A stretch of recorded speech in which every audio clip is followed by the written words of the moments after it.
Magandang araw po mga kapatid sa pananampalataya. Ito po si Father Abe Arganyosa at tayo po ay nagbabalik sa ating programang DECAF, Defending the Catholic Faith. At tayo po ay nagpupuri sa Panginoon sapagkat tayo po ay papasok na nitong buwan ng Mayo o nag-uumpisa na tayo sa buwan ng Mayo. Dahil dyan, ang atin po itatapik ngayon ay tungkol sa Flores de Mayo at Santa Cruzan na madalas nating gawin bilang mga Katoliko tuwing month of May upang parangalan ang mahal na Birheng Maria. At tayo po ay nagpapasalamat sa nakaraang buwan ng Abril kung saan po ating nasaksihan ang pagdiriwang ng Pasko ng pagkabuhay ng ating Panginoong Jesucristo. At gayon din po yung ordinations ng ating mga bagong pari, si Father Maki Villasis and Father Joshua Sadernas. Ipagdasal po natin itong dalawang bagong pari natin, mga batang-batang pari, upang sa tulong ng grasya ng Panginoon, sila ay maging matatag na lingkod ng Diyos, mabuhay sa katapatan kay Kristo, at maging masigasig na tagapagpahayag ng salita ng Diyos at tagapagturo ng ating pananampalataya. Kaya tayo po ay sama-samang muli na manalangin para sa increase of priestly vocations sa buong simbahan, lalong-lalo na dito sa Diocese of Novaliches. Ayan, bago po tayo mag-umpisa talaga ng ating programa, explaining the Catholic faith concerning Flores de Mayo at Santa Cruzan, tayo po muna'y mag-alay ng isang panalangin. Sa ngala ng Ama at ng Anak at ng Espiritu Santo. Amen. Diyos na aming Ama, ngayon pong buwan ng Mayo, itinataas namin sa iyo ang aming mga sarili.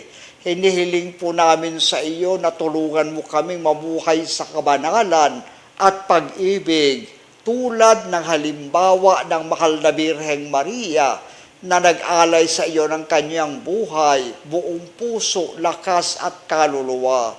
Naway tulad ng mahal na Birheng Maria, kami ay mamuhay sa kalinisan, purity of mind, heart, body, and spirit. At higit sa lahat, Panginoon, naway maging masaya kaming tagapaglingkod sa aming mga tahanan, sa aming pagtatrabaho, sa aming pag-aaral at iba-iba pang aspeto ng aming buhay. Nawa tulad ng mahal na Birheng Maria, kami rin ay mamuhay sa pananalangin at pabanalin ng iyong grasya. Hinihiling namin ito sa pamamagitan ni Jesucristo kasama ng Espiritu Santo, magpasawalang hanggan. Amen. Sa ngala ng Ama at ng Anak at ng Espiritu Santo. Amen. Ayan. So magandang araw po sa kanila mga kapatid. So muli, nagbabalik tayo sa ating programang DECAF at napakaganda po ng ating topic, yung ating Flores de Mayo at gayon din ang Santa Cruzan na related sa Panginoong Jesucristo at sa ating mahal na Birhen siyempre.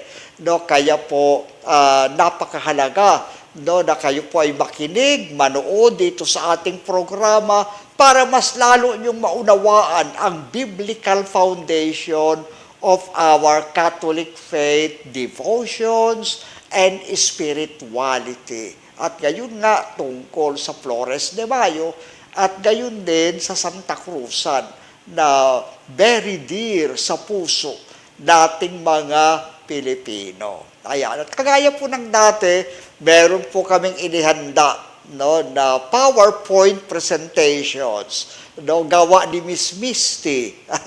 Praise the Lord. Ang galing-galing talaga ni Miss Misty. Ako hindi ko kayang gawin yung PowerPoint na yan. Pero siya sisiw. Ayan, ready na agad tuwing program natin. Tapos agad, praise the Lord. Okay, ngayon po, Miss Misty, let us open our PowerPoint presentation to explain the biblical foundation ng ating Flores de Mayo. Ayan, praise the Lord. Mababasa po ninyo sa ating first page ng PowerPoint, the Virgin Mary as the flower of May. Yung Flores de Mayo, di ba, ito isang kaugalian natin na nag-aalay ng bulaklak sa larawan ng Mahal na Birhen. Ginagawa natin yan kasi para sa ating pananampalataya, Mary is the flower of May. Bakit flower of May? Bakit May? Kasi ang May, ang panahon ng springtime. Yan yung panahon na namumagkad ang mga bulaklak. The flowers are blossoming on the fields, on the mountains, and even in the gardens. Ayan. At para sa ating pananampalataya, ang Mahal na Birheng Maria ay sinisimbolo ng isang bulaklak dahil siya ang babaeng pinili at minahal ng Diyos para sa kanyang planong kaligtasan para sa atin. So yan po yung ating pagdinilayan ngayon. The Catholic devotion associating the Blessed Virgin Mary with the biblical imagery of flowers to highlight her Christian virtues. Ayan. Sa ating pagninilay sa mga biblical imagery ng flowers, makikita natin na pinapatingkad nito ang mga virtud, ang mga virtues ng Mahal na Birheng Maria dahil siya ay punong-puno ng grasya ng Diyos. Next page, please. Ayan. Dito po nakasulat sa ating second page ng ating PowerPoint, Mary is especially dedicated to the Blessed Virgin Mary. May is especially dedicated to the Blessed Virgin Mary in the Catholic faith, often called Mary's Month or the Queen of May. Ayan. Bakit? Because Mary, being the woman is represented by flowers. Alam po ninyo, napakaraming talata sa Biblia na nagpipinpoint kay Mama Mary as the woman. Isa na dyan, di ba, yung Genesis 3:15. Kasunod, yung John chapter 2, verse 4. Gayun din yung John chapter 19, verse 26 to 27. Galatians chapter 4 verse 4 at Revelation chapter 12 verse 1, So alam naman natin na sa lahat ng bansa, sa lahat ng kultura ng tao, the beloved woman is always offered flowers to honor and love her. At hindi lang yun, yung babae, sinisimbolo ng bulaklak dahil nire-represent ito yung kanyang kagandahan, yung kanyang kabaitan, ang kanyang katapatan sa pagmamahal, yung kadalisayan ng kanyang isip, puso, katawan at kaluluwa, yung kanyang virginity, yung kanyang pagkabirhen, at ang kanyang paglilingkod sa pamilya, sa asawa, pag may asawa na siya, at gayon din yung kanyang pagmamahal sa kanyang anak. Kaya yung lalaki, di ba, pag manliligaw, lalo na pag gusto ng kasalan yung babae, ano yung unang-unang ginagawa? Kukuha ng flowers, iaabot sa babae. O tayo rin, tuwing birthday ng mga nanay natin, di ba, ng asawang babae, binibilihan ng bulaklak o binibigyan ng bulaklak. Kasi she symbolizes the purity and beauty of flowers. At sa banal na kasulatan, wala namang asawa ang Panginoong Jesucristo, pero may nanay siya. Kaya yung babaeng pinaka-espesyal sa puso ng ating Panginoong Jesucristo ay walang iba kung hindi ang Birheng Maria. At paulit-ulit nga ang Biblia na tinatawag siyang woman, the woman, ang babae. Ayan. Umpisahan po natin, balikan natin yung mga talatang yan aking nabanggit. Next page, please. Dito po sa Genesis 3:15, no, ang sabi ng ang Biblia, at pag-aalitin ko ikaw at ang babae, at ang iyong binhi at ang kanyang binhi, ito ang dudurog ng ulo mong iyan, at ikaw ang dudurog ng kanyang sakong. No, ito ang dudurog ng iyong ulo, at ikaw ang dudurog ng kanyang sakong. So magkakaroon ng tagapagligtas. Natatalo doon sa demonyo, doon sa ahas na nanloko kay Eva at kay Adan. Yun si Satanas, sabi ng Book of Revelation. Pero yung Mesiyas, ipanganganak ng isang babae. At yung babaeng ito ay kaaway, kaalitan ni Satanas. No, sino ba yung babaeng nagsilang sa Mesiyas? Ang mahal na Birheng Maria. Kanya yung babaeng tinutukoy siya ay ang mahal na Birhen. Ang tawag po natin sa talata, ito yung proto-evangelion, the first announcement of salvation. Okay. Next page, please. John chapter 2, verse 4. At sinabi sa kanya ni Jesus, babae, anong pakialam ko sa iyo? Ang aking oras ay hindi pa dumarating. Sinabihan ni Mama Mary, si Lord Jesus, na wala nang alak yung mag-asawang ikinasal. Sabi ng Panginoon, babae, tinawag na babae, si Maria. Hindi yun para insultuhin sa Maria, kundi para ipakilala sa atin na siya ang babaeng pinahayag ng Diyos Ama sa Genesis 3:15 na darating na magiging ina ng Mesiyas. Yan ay to announce the coming of the Messiah, at si Kristo ang Mesiyas na iyon. At sabi ng Panginoon, hindi pa oras. Pero kahit hindi pa oras, alam natin yung istorya ng wedding at Cana, nagmilagro ang Panginoon kahit hindi pa oras bilang pagtugon sa request ng kanyang ina. Dahil ang sabi ni Haring Solomon sa kanyang nanay na si Bathsheba, sa 1 Kings, di ba, sabi niya, ano yun, ina? Alam mo, hindi ako maaaring tumanggi sa iyo. Kaya ang Panginoong Yesus hindi makatanggi sa hiling ng kanyang ina, lalo na yung hiling ni Mama Mary ay para sa kabutihan ng ibang tao. Yun ay act of charity. Kaya ang Panginoon hindi lang nagmilagro. He transformed the water into wine and He turned it into the best wine. Because of the prayers and supplication o tinatawag nating intercession of the Blessed Virgin Mary, the woman chosen by God. Next page, please. Ayan. John chapter 19, verse 26 to 27. Ganito po yung ating mababasa. Pagkakita nga ni Jesus sa kanyang ina, at sa nakatayong alagad na kanyang iniibig, ay sinabi niya sa kanyang ina, babae, narito ang iyong anak. Nang magkagayoy, sinabi niya sa alagad, narito ang iyong ina. At buhat ng oras na yaon, ay tinanggap siya ng alagad sa kanyang sariling tahanan. Imagine, niregalo ni Jesus si Mama Mary, yung kanyang ina, sa minamahal na alagad,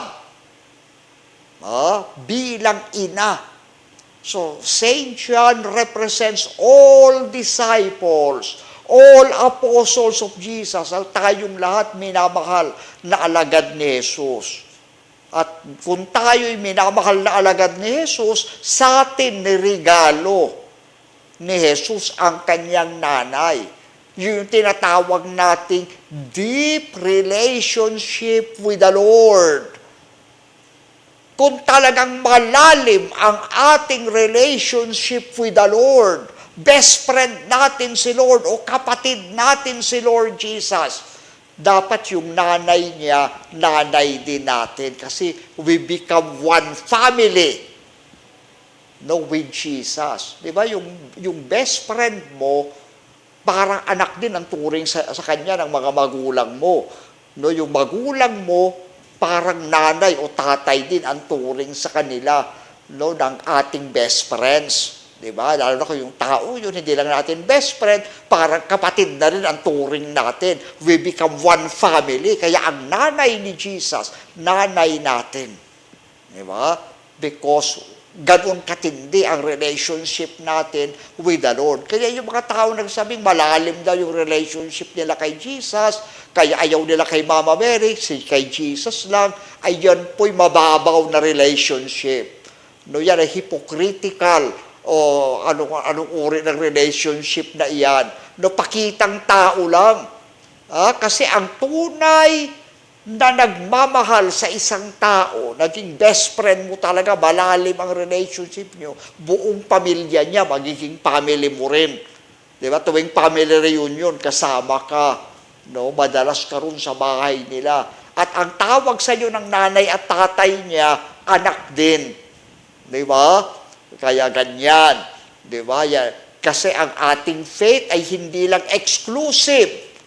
Kung hindi, we are a family of faith. We are a community of believers. We belong to the family of Jesus. At ang babaeng pinagkaloob sa atin ni Jesus para maging ating ina ay ang Birheng Maria. Kaya ang tawag natin, Mama Mary.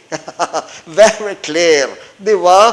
Mama Mary. Hindi ko kaya na, sino ba yung Maria na yan? Excuse me, sino kayo? Si Maria ay ina ni Jesus. Kayo, sino kayo? Di ba? Yung mga asawa ng mga banalo nyo, mga ganyan. Ano yun? Pero ito talaga, pinapunta ka ng anghel.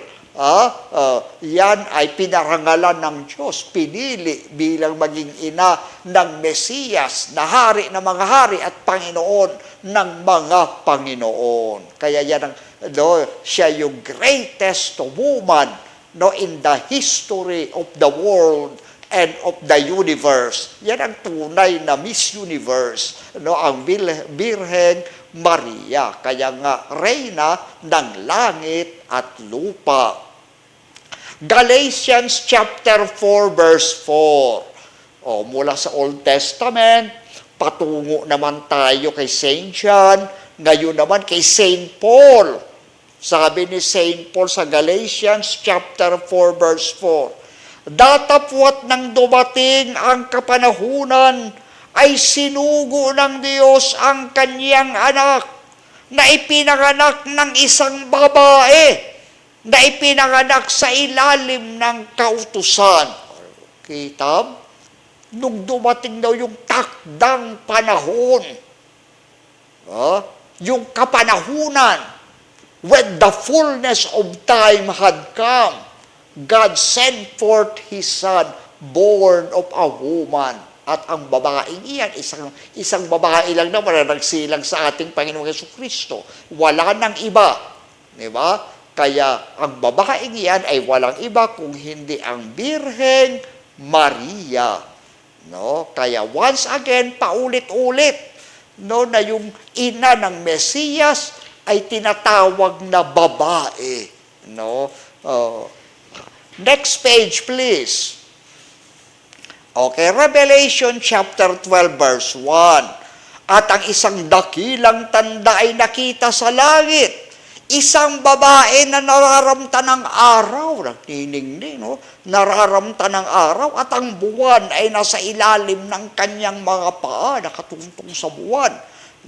At sa kanyang ulo ay may isang putong, may korona, na 12 bituin. Revelation 12:5. At siya ay nanganak ng isang anak na lalaki. Isang anak na lalaki. That is Isaiah chapter 9 verse 6. For unto us a child is born. Na maghahari na may panghampas na bakal sa lahat ng bansa. So, ibig sabihin, sino yung king of all the nations? Yun daw anak ng babae. Sino ang nagsilang sa hari ng lahat ng bansa?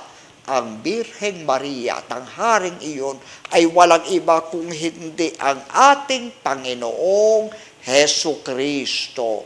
Kaya yung woman of Revelation, the woman clothed with the sun, ay walang iba kung hindi ang Birheng Maria na iniligtas ng Diyos, iniakyat sa langit, kinoronahan ng 12 bituin, kaya reyna ng langit at lupa, nararamta ng araw, nagniningning sa grasya at kabanalan ng Diyos, nakatungtong sa buwan.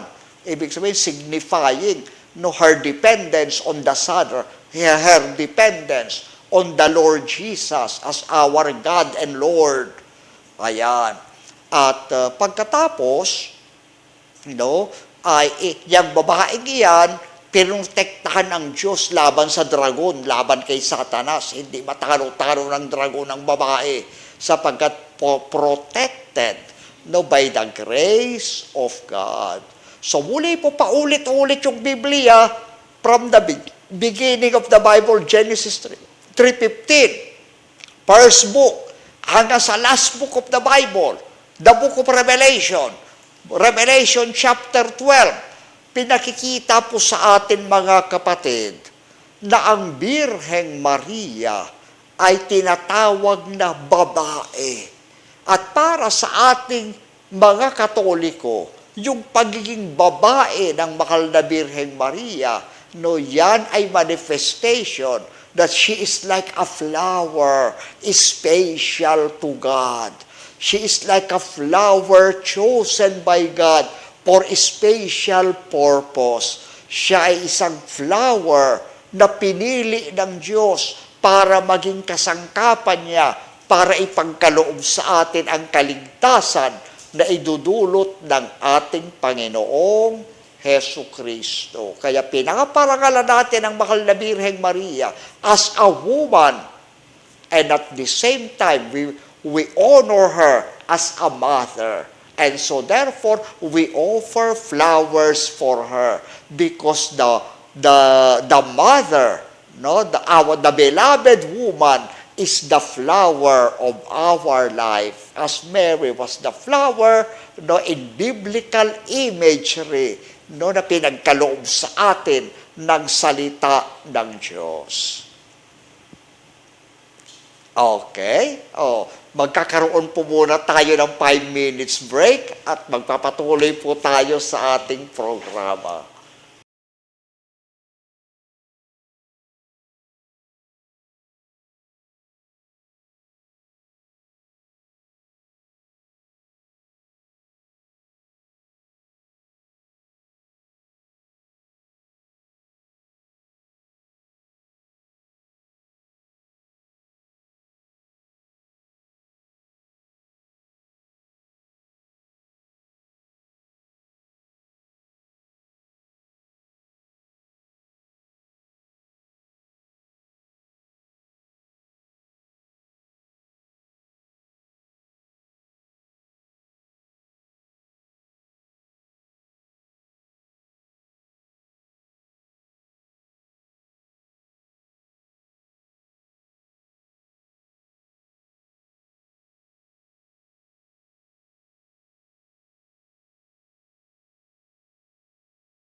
Nagbabalik po tayo sa ating programa mga kapatid at kanina nga po ating binasa yung mga talata no, sa banal na kasulatan referring to the Blessed Virgin Mary as the woman chosen by God to be the mother of the Messiah.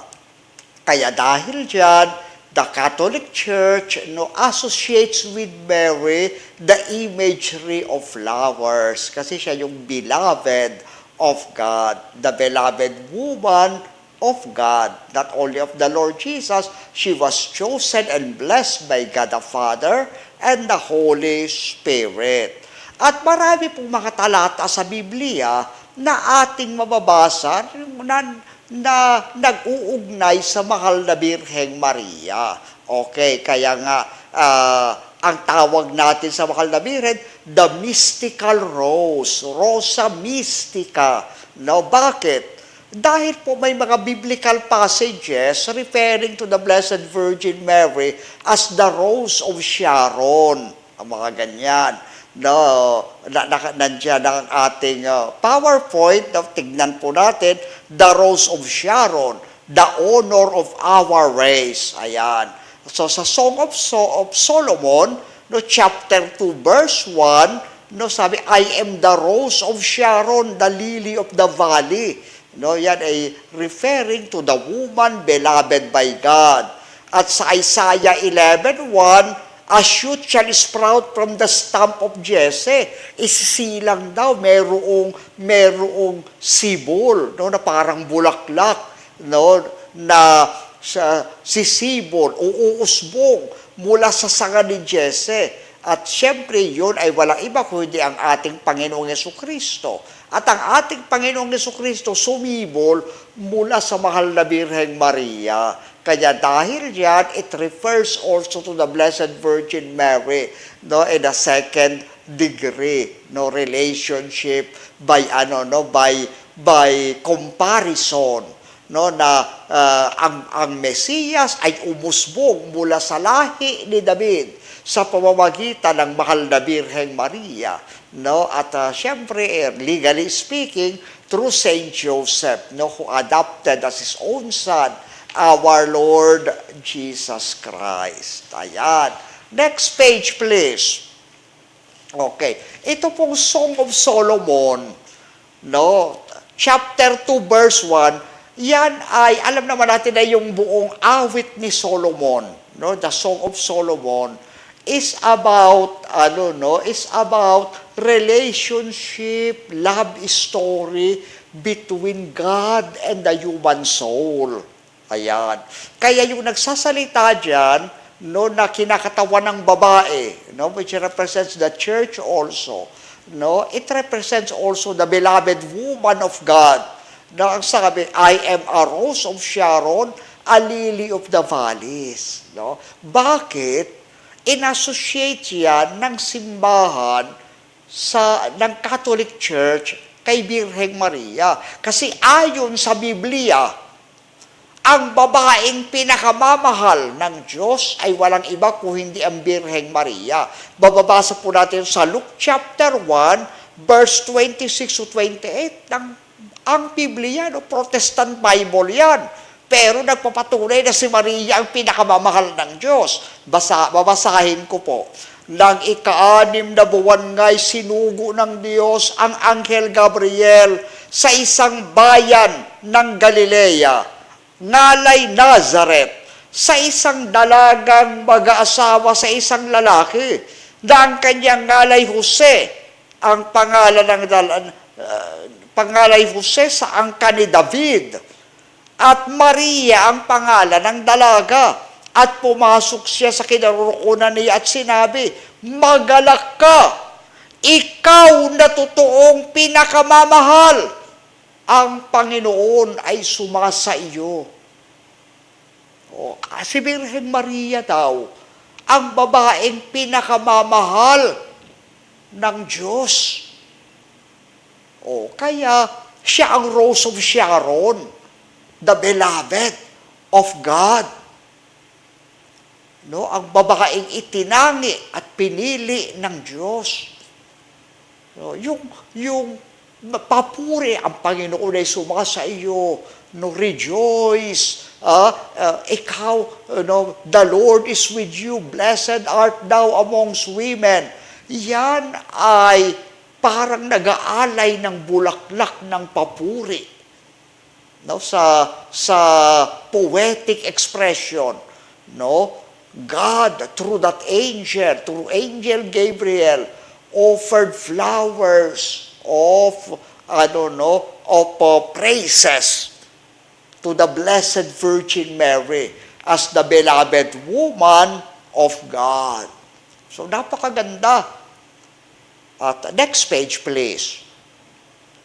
God the Father filled her with grace kasi beloved siya of God. Sumasa kanya ang Panginoon. Kaya sabi sa Luke chapter 1 verse 28, and the angel being come in said unto her, Hail, full of grace, the Lord is with thee. Blessed art thou amongst women. Pinagpala ka sa lahat ng babae. Diba? Kaya ang babaeng pinakamamahal, inaalaya ng bulaklak at siyang bulaklak ng puso ng lalaking nagmamahal sa kanya at lahat ng buong pamilya na nagmamahal sa kanya. Kaya Mama Mary represents the flower of our faith. Di ba? Parang kay Reyna Judith doon sa Old Testament, you are the glory of our race, the honor of our people. Ang mahal na Birheng Maria, ang glory of our race and the honor of our people. Dahil sa kanya, nagmula yung Diyos na nagkatawang tao, ang Mesiyas, ay kanyang pinaglihi, pinagbuntis at ipinanganak, at 30 taon na nanahan sa kanyang tahanan. Siya ang nagpakain at nag-aruga. Kaya dahil dito, espesyal ang babaeng ito, as a flower, of our faith, the flower of our love, ng ating lahi, dahil tayo'y minahal ng Diyos sa pamamagitan niya. Okay? Next page, please. Pinakikita nito yung importance ni Mama Mary sa planong kaligtasan ng Diyos. Luke chapter 1, verse 26 to 28. Ang sabi dito, Now in the 6th month, the angel Gabriel was sent from God unto a city of Galilee, to a virgin betrothed to a man whose name was Joseph, and the virgin's name was Mary. Kaya ang Birheng Maria ay birhen, dalisay, tulad ng isang bulaklak. Kaya talagang perfect imagery, representation. The flower, the purity of the flower symbolizes the holiness, and goodness and love and purity of the Blessed Virgin Mary as the chosen woman of God. Ayan. Next page, please. So sabi natin, pag sinabing flower, it represents purity. Di ba? Kalinisan. Sino pa ba ang pinakamalinis sa lahat kung hindi yung isang birhen na tulad ni Maria? Sabi ng birhen, hindi pa nalapastangan ang katawan. Hindi lang yung katawan, birhen sa puso, birhen sa isip. Katawan, isip at kaluluwa. Siya ay malinis at dalisay. Okay? God chose the virgin para maisakatuparan ang kanyang planong kaligtasan dito sa daigdig. Ayaw ng Panginoon Diyos ng mga malalandi, ng mga maarte. Ang gusto ng Panginoon yung mahinhin, di ba? Virgin and with modesty and purity. Ayan. So, saan po natin mababasa yan? Matthew chapter 1 verse 23. Next page, please. Sabi po dito, Behold, the virgin shall conceive and bear a son, and they shall call his name Emmanuel, which means God is with us. Matthew 1:23. At natupad yung pinasasabi ng mga propeta. Tingnan mo, yung birhen ay maglilihi at manganganak ng isang lalaki. At sumasa atin ang Diyos. Tatawagin siyang Emmanuel na ang ibig sabihin, kapiling natin ang Diyos. Yung quotation po yan is taken from Isaiah chapter 7 verse 14. Kaya talaga ang Diyos mismo ang pumili. Kung darating dito sa lupa ang tagapagligtas, ang babaeng magsisilang sa kanya ay hindi ordinaryong babae dahil birhen. Actually, lahat ng nanay natin, hindi na birhen dahil sinipingan na sila ng tatay natin. Pero si Mama Mary ang kaisa-isang birhen na nabuntis. No? Naglihi, nagbuntis at nanganak. At ang ipinanganak ay walang iba kung hindi ang ating Panginoong Hesukristo, ang Diyos na nagkatawang tao, the greatest King of all, dahil Diyos siya. No? Siya ang may-ari ng langit at lupa. Siya ang hari ng langit at lupa. Okay? Kaya sabi rin ng mahal na Birhen sa Luke chapter 1, verse 34 to 35, paano mangyayari ito gayong ako'y birhen? Sabi ng anghel, bababa sa iyo ang Espiritu Santo. Lililiman ka ng kapangyarihan ng kataas-taasan, kaya't banal ang ipanganak mo at tatawaging anak ng Diyos. Kaya talagang yung purity ni Mama Mary as a virgin, ay well preserved by God.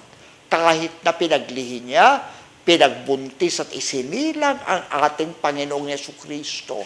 Kaya si Maria ay tulad ng isang dalisay at walang bahidungis na bulaklak na nagniningning sa kabanalan at kagandahan at sa grasya ng Diyos. Okay? Next page, please. Ayan, ngayon, ipaliliwanag naman po namin sa inyo yung Flores de Mayo. Ano ba itong Flores de Mayo? Ano yan? Spanish yan. Ang ibig sabihin, the flowers of May. Ito po ay isang kapistahan dahil po pag Mayo, napakarami nating piyesta. Ayan. So, nag-offer tayo ng flowers at may prosesyon ng Santa Cruzan. No, nag-aalay tayo ng bulaklak sa mahal na Birhen. Next page, please. Ano yung mga ginagawa natin pag Flores de Mayo? No, merong daily offering of flowers in front of the image of the Blessed Virgin Mary para ipakita natin sa kanya na hindi lang si God ang nagmamahal. To kay Mama Mary, tayo rin mahal natin siya kasi nga nirigalo siya sa atin ni Jesus sa krus bilang ating ina. Kaya inaalaya natin ang bulaklak kasi nanay natin siya eh. Di ba? Yung nanay natin, inaalaya natin yan ng bulaklak, no? In a special way. No? Santa Cruzan, ito ay isang pageant, no? At prosesyon kung saan yung mga magagandang babae representing Mama Mary, no, ay inaalala yung si Santa Elena na natagpuan dahil hinanap niya yung krus ng ating Panginoong Hesukristo. No, na nakita niya May 3, year 326. At kaya doon pinoprosesyon yung krus. Kaya yung Reyna Elena mahawak na krus. At may kasamang Constantino, anak niya yun. No, nanay ni Emperor Constantino, si Santa Elena, na nakatagpo sa tunay na krus ng ating Panginoong Yesukristo. Yung mga ibang mga sagala, no, ng Santa Cruzan, they represent the Blessed Virgin Mary. Kaya di ba, may Reyna Judith, Reyna Esther, no, Reyna Esperanza, no, Queen of Hope, mga ganon. At mga virtues of the Blessed Virgin Mary. At kinukurunahan din ng bulaklak ang larawan ng mahal na Birhen para ipaalala sa atin na si Maria bilang ina ni Jesus, siya ang Queen Mother, inang reyna ng ating pananampalatayang Katoliko. Dahil po ang ina ng hari ng Israel ay ang nanay ng hari. Ang Panginoong Jesucristo walang asawa, kaya wala siyang queen consort, pero may nanay, ang ating hari. Christ the King has a mother, kaya ang nanay ng Christ the King is the Queen Mother, ang inang reyna ng simbahang katoliko ng ating pananampalataya. Dahil si Kristo ay hari ng langit at lupa, si Mama Mary ang inang reyna ng langit at lupa. Ayan. Ang Santa Cruzan po, next page. Ayan. Santa Cruzan. Ito ay isang vibrant Filipino religious and historical pageant held in May, marking the culmination ng Flores de Mayo. Ito yung katapusan ng Flores de Mayo. Inaalala natin kung paano natagpuan ni Santa Elena at nakita yung tunay na krus ni Kristo.